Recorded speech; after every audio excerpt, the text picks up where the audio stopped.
Fala pessoal, beleza? Espero que esteja tudo bem aí com vocês. Aqui é o Diego falando. Hoje a gente vai falar sobre a teoria de Dow, beleza? Hoje a aula de hoje vai ser uma aula teórica, vai ser a parte um, e a próxima aula vai ser uma aula aplicada ao mercado, beleza? Então vamos lá, eu vou começar. Pessoal, se esse conteúdo for significativo para você, você pode estar deixando um like, pode estar se inscrevendo no canal aí para ajudar. E se você quiser ajudar o canal, eu tenho um e-book aqui na descrição falando sobre o comportamental do trader. E eu estou preparando um e-book grátis com essa parte teórica aí da análise técnica, do price action e tudo mais. Beleza? Então vamos começar a aula. A primeira parte aqui, teoria de Dow. Através da análise gráfica, que a gente está estudando price action, beleza? A análise gráfica é a arte de identificar uma tendência de reversão se baseando no peso da evidência. O que ele quer dizer com isso, tá? Se basear no peso da evidência é como se fosse um júri, certo? Quando o cara está lá no júri, o preceito do júri é que a pessoa é inocente, sempre é inocente, desde que se prove o contrário, beleza? No mercado financeiro é assim. A gente precisa do peso da evidência, tá? Eu preciso que o mercado comprove para mim que ele está numa reversão, que ele está numa tendência, e isso tudo se baseando em evidência, em registros do gráfico, beleza? A questão da movimentação, como a gente lê isso, tá? Dentro da análise gráfica, nós temos a tendência de alta, tendência de baixa, nós temos a congestão e nós temos a lateralização. Então, de acordo com a teoria de Dow, nós temos três tendências, beleza? Três tendências. Essa tendência aqui de congestão e lateralização também é conhecido como linha, beleza? Tendência em linha é quando o mercado ele sobe, mas aí ele fica aqui, ó, tá? Alguns estudiosos da teoria de Dow chamam isso de tendência em linha, outros chamam de congestão e outros chamam de lateralização. Só que existe a diferença entre congestão e lateralização. Congestão, nós temos topos e fundos sendo marcados. Lateralização, nós temos o mercado lateral, nós temos um candle dentro do outro, tá? Nós não temos renovação de movimentação. Isso é a lateralização, independente se o candle é de venda ou de compra. Isso é uma faixa de preço, tá bom? É uma faixa. Enquanto aqui a congestão, eu tenho topos e fundos sendo marcados, beleza? Dentro da tendência de alta e da tendência de baixa, a nossa principal premissa é topos e fundos. Então aqui eu tenho um topo, aqui eu tenho um fundo, aqui eu tenho um topo, aqui eu tenho um fundo. Se eu tenho topos e fundos ascendentes, eu tenho uma tendência de alta. Agora, se eu tenho topos e fundos descendentes, eu tenho uma tendência de baixa. Então, eu não preciso de indicador para me dizer que tipo de tendência eu estou analisando no mercado. Eu sou capacitado a entender que o mercado está numa tendência de alta, o mercado está numa tendência de baixa, o mercado está numa tendência lateral, ou em linha, ou em congestão, tá bom? Essa parte da linha, congestão e lateralização, a gente pode chamar também de fase de acumulação, beleza? Eu sei que isso parece ser um pouco complexo, parece muita informação, mas isso aqui eu estou fazendo de forma resumida para vocês, eu resumi o máximo que eu pude, tá? Para trazer de forma simplificada. Mas o conceito que vocês têm que entender é como o mercado está. Ele está em tendência de alta, ele está em tendência de baixa ou ele está em faixa, tá? Em lateral, tá? Sabendo disso, você tem que saber o seu operacional, você tem que conhecer o seu operacional. Você conhecendo o seu operacional, você vai decidir se você é um trader que opera tendência, tá? Então, eu sou um trader que minha estratégia, eu só opero tendência, eu só opero nessas regiões aqui, dentro de um pivô, tá? Dentro da estrutura do mercado. Isso é um pivô, tá, gente? Isso aqui, ó. Opa. Isso aqui, ó.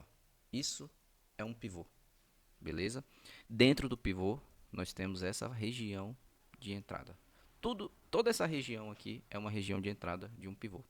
Isso aqui é conhecido como pivô ou estrutura de mercado, beleza? Então, o que acontece? Você conhecendo seu operacional, você vai saber se você opera um pivô, se você opera o pivô dentro da tendência, tá? Ou se você opera faixas com gestão. Ah, meu operacional é esse aqui, ó. Eu só opero nessas regiões aqui. Tem um tipo de operacional que é aqui também, nessa região do meio aqui. Enfim, é de trader para trader, tá bom? E de estratégia para estratégia. Beleza. Então, essas são as tendências. Agora, a gente vai para montagem de posição. O que é a montagem de posição? Vou pegar o pivô de exemplo. Estou dentro de um pivô. Eu já entendi que aqui é a minha região de entrada do pivô. Meu operacional é esse. Através do registro de preço, através do registro de preço. O que é o registro de preço? É o desenho que o gráfico deixou registrado lá. É todo o passado do gráfico, tá? É tudo isso aqui, ó. Isso tudo é registro de preço.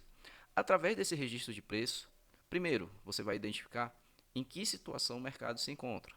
Ou ele se encontra numa tendência de alta, ou numa tendência de baixa, ou ele se encontra em faixas de negociação, em uma tendência lateral. Beleza, identifiquei. Esse é o primeiro passo. Qual é o segundo passo? Vou fazer a minha montagem de posição. Vou ver se eu vou operar na tendência de queda, na de alta, vou esperar reverter a tendência. Tudo é o seu operacional em cima do registro do mercado.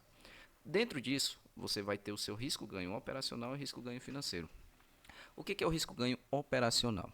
Digamos aqui, você vai fazer um trade técnico. O que é um trade técnico? Você vai, nesse pivô, digamos que você vai entrar aqui, ó. O preço aqui não existe, tá? Você vai deixar sua ordem de compra pendurada bem aqui, nesse rompimento do topo anterior, tá? Aí o que acontece? Aqui é um topo. Lembra que isso é o topo. O que acontece? Você vai comprar no rompimento desse topo. Um stop técnico, onde vai ser o seu stop? Vai ser bem aqui, ó. Tá? Então, quando você entrar nesse trade, você vai ter isso aqui de stop.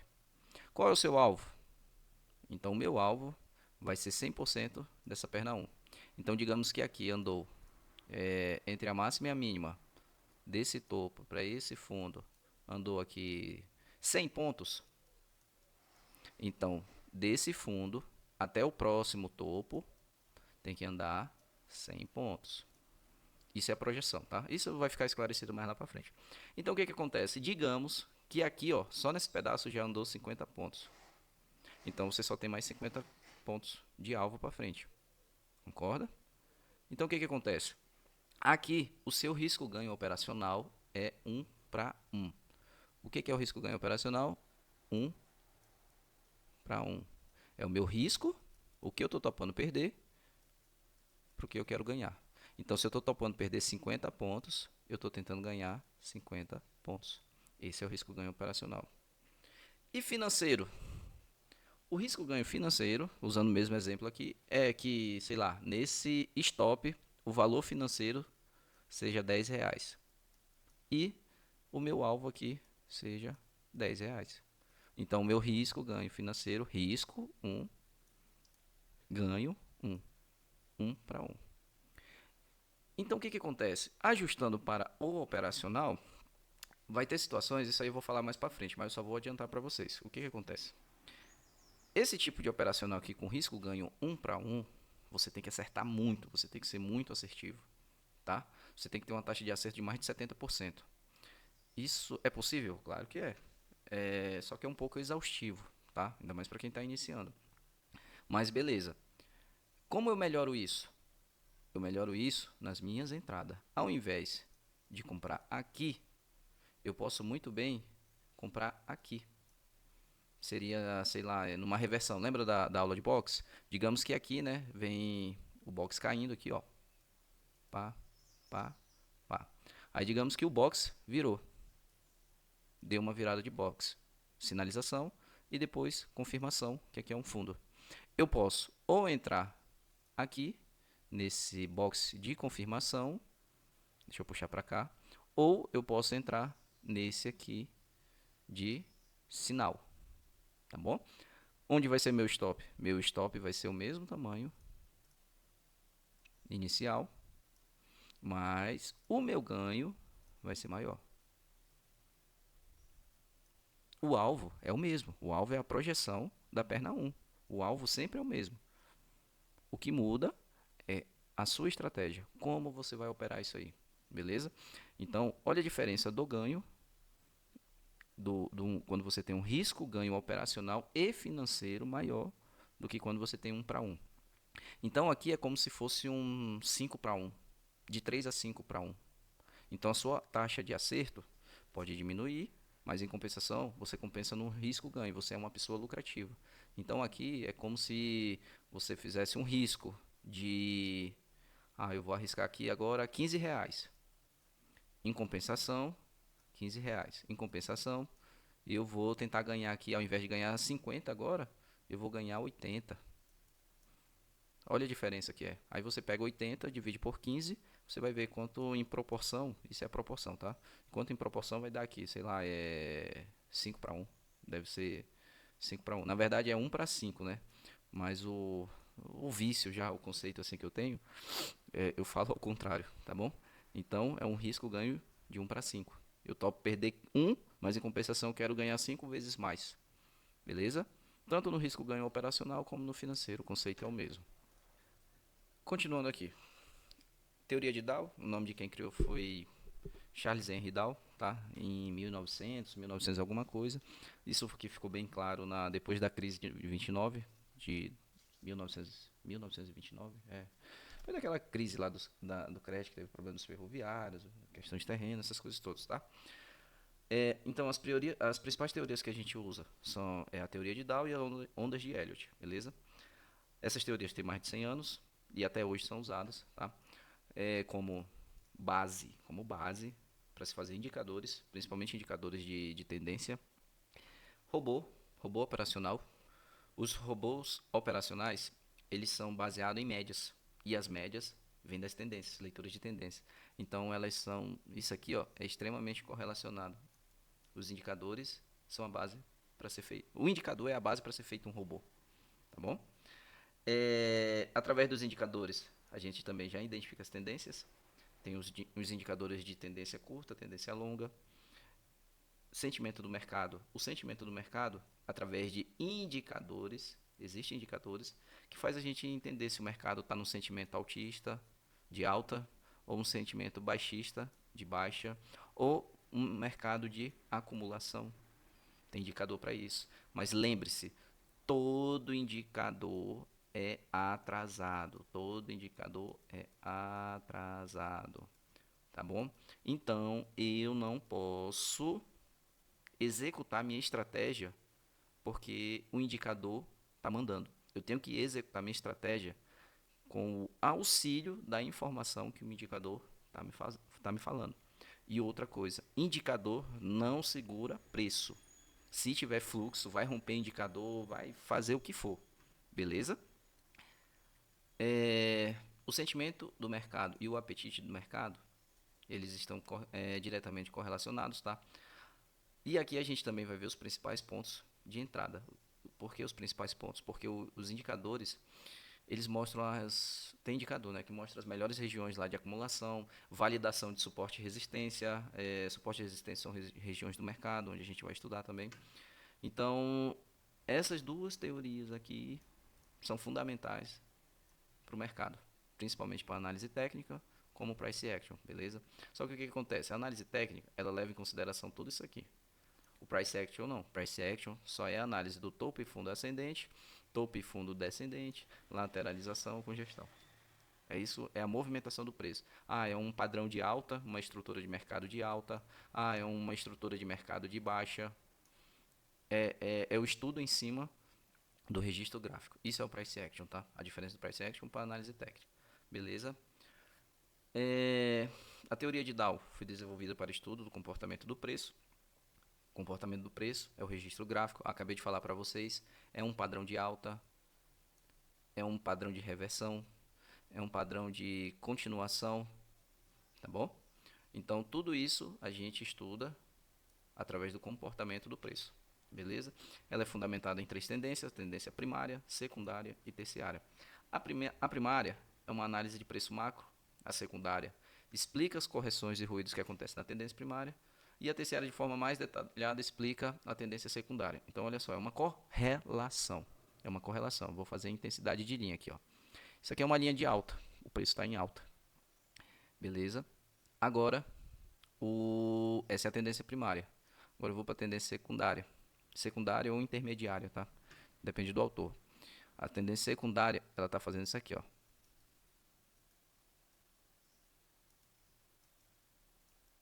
Isso é a tendência secundária. E a terciária, ela está fazendo isso aqui, ó. Dentro do mercado, ó.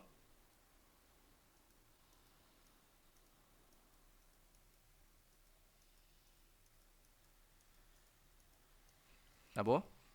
Como trazendo isso para o meu intraday, para o meu day trade, que é o nosso foco.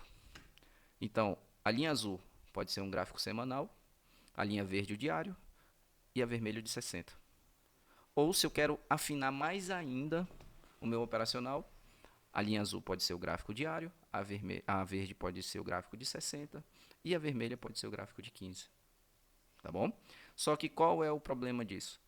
Quanto menor o time frame, mais ruído eu tenho no mercado. Quanto menor o time frame, quanto menor o gráfico que eu estou analisando como tendência primária, ele terá mais ruído, beleza? Principalmente gráfico de intraday, gráfico do dia, tá bom? Que é um gráfico extremamente sensível a notícias. Então, essa tendência primária para quem faz position trade, swing trade, são operações de 1, 2 anos. Geralmente esses gráficos aqui são, os caras usam os gráficos anuais, beleza? É anuais, semestrais, trimestrais. É como se fosse isso, entendeu? Mas o que é o interessante da teoria de Dow? Que o conceito que você está aprendendo aqui se aplica a qualquer tempo gráfico e se ajusta a qualquer operacional. Beleza? A tendência terciária aqui, ó, eu coloquei como previsões do pontos. Por quê? Porque quando uma tendência terciária aqui, ó, começa a dar sinal de reversão, então ela quer dizer que está chegando o fim da correção da tendência secundária para tomada para retomada de direção do mercado original. E outro detalhe, se minha tendência primária é de alta, a tendência secundária, as pernas de alta dela são as esticadas, as de correção mais curta. Beleza? Então tá. Próxima parte. As três fases da tendência. Eu tenho a alta, tendência de alta, tenho a tendência de baixa. Só que dentro de cada tendência eu tenho as subfases. Dentro da tendência de alta eu tenho a acumulação, a autossensível e a euforia. A acumulação subiu, acumulou, tá bom? Ou então o mercado subiu, acumulou. Alta sensível, confirmação da alta através do rompimento de acumulações convergindo com indicadores. Digamos aqui, pegando esse exemplo, o mercado subiu, aí acumulou. Quando ele rompe isso aqui, ó, para cima, o MACD ou as médias móveis estão mandando o preço para baixo ainda. Então geralmente ele vai convergir. Então por isso que eu sempre falo para vocês, o indicador é atrasado, tá? Beleza. E a euforia é a sinalização do sinal da tendência, onde quem iniciou o movimento começa a se desfazer a posição. Então a gente tem um movimento hoje, aqui na data de hoje, de 5/9, onde o início da perna aqui, eu tenho um player, JP Morgan, comprou 150 mil contratos de índice. Aqui na acumulação, ele aumentou mais 40. Então, ou seja, o aumento daqui para cá não foi muito significativo para quem deu início ao movimento. Então, quando esse player começar a desfazer a operação deles, muitos players que não entraram aqui com ele vão querer entrar aqui, ó, nessa perna. E é quando players, eu estou dando exemplo de um só, tá? Começa a desfazer a posição dele e, como é uma quantidade significativa de mercado, a tendência começa a reverter. Beleza? A tendência de baixa, eu tenho a realização, o pânico e a desaceleração. A realização, quando os big players começam a realizar. O que é interessante aqui? Aqui é a minha primeira fase da tendência de baixa. O que eu acabei de desenhar para vocês? O mercado subiu, acumulou, rompeu. Quando ele rompeu, eu falei que bem aqui é quando os players começam a vender. O player grande que originou o movimento. Você entende que aqui é a fase final da tendência de alta, só que ela já é correlacionada com a fase inicial da tendência de reversão. É muito interessante essas coisas no mercado. Aí beleza, pânico é a confirmação da queda e acionamento de stop dos players atrasados. A desaceleração, após o pânico, acontece a reprecificação. Digamos que o mercado caiu até aqui, ó, tá? Mas aí o preço, o valuation da ação, do índice do mercado, não condiz com o faturamento, com os dados econômicos do mercado. Então é quando o pessoal, opa, esse preço está muito descontado. Muito descontado quer dizer que está muito barato. Opa, então vamos comprar. É questão de tempo das pessoas começarem a entender que esse mercado está barato. Então é assim que acontece. Beleza? Aí tem a questão dos ciclos da tendências, tá? Mas isso aí é mais para frente. Vamos lá. Duas tendências adicionais, fora de alta, de baixa e a de lateralização, tá? Eu tenho a do intradia e a secular. A intradia é a primeira diferença dela das outras tendências, são as reversões nos gráficos diários. Elas têm uma implicação de prazo curtíssimo que não são significativas para tendências mais longas, tá bom? Então é como eu falei para vocês anteriormente, a tendência do intradia é muito sensível. Os movimentos de preços extremamente curtos são muito mais influenciados pela psicologia e reação instantânea às notícias. É um mercado mais reativo, impulsivo, beleza? E a secular é um super ciclo de 10 a 25 anos. É por isso que tem aqueles juros 10, juros 25 dos Estados Unidos lá, beleza? Movimentação gráfica, topo e fundo, é aquela questão mais importante que eu falei para vocês do início da aula. O significado da reversão de um topo e fundo é determinado pela direção e magnitude dos impulsos e das reações. Os movimentos de reversões possuem sinais e confirmações de preço. Sinais, vou dar um exemplo aqui, um sinal, o mercado está numa tendência de alta, aí do nada ele sobe um topo, só que a correção já vem aqui, ó, no fundo anterior. Aí quando ele vai jogar o topo de novo, ele joga um topo mais baixo que esse aqui. Sinal, isso é um sinal. Confirmação é quando ele faz isso, ó, quando ele começa a fazer já topos e fundos descendentes.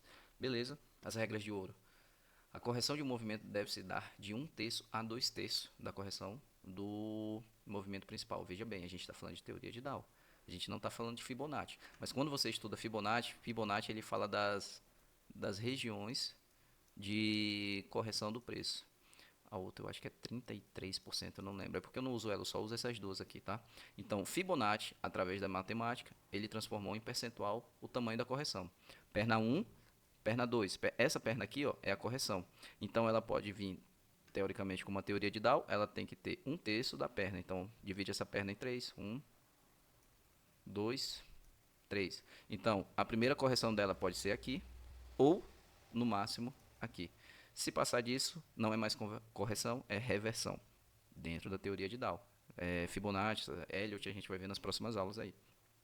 O mesmo conceito vale para a relação tempo e correção. Então, se essa perna aqui demorou 60 minutos para ser feita, vou dividir em 3. Então, vai dar 3 vezes 2, 6. Cada tempo desse aqui vai ter 20 minutos. Então, teoricamente, ela no máximo tem que corrigir em 40 minutos. E para concluir, o objetivo da teoria de Dow, é determinar as mudanças no movimento primário ou principal do mercado. Através da teoria, eu tenho que entender em que situação o mercado está. Se continua numa tendência de alta, se continua numa tendência de baixa, se o mercado se encontra em fase de acumulação e se o mercado está montando padrão de reversão, tá bom? Estudo, figuras gráficas, eu vou passar mais para frente, tá bom? Isso aqui é só uma pincelada da teoria.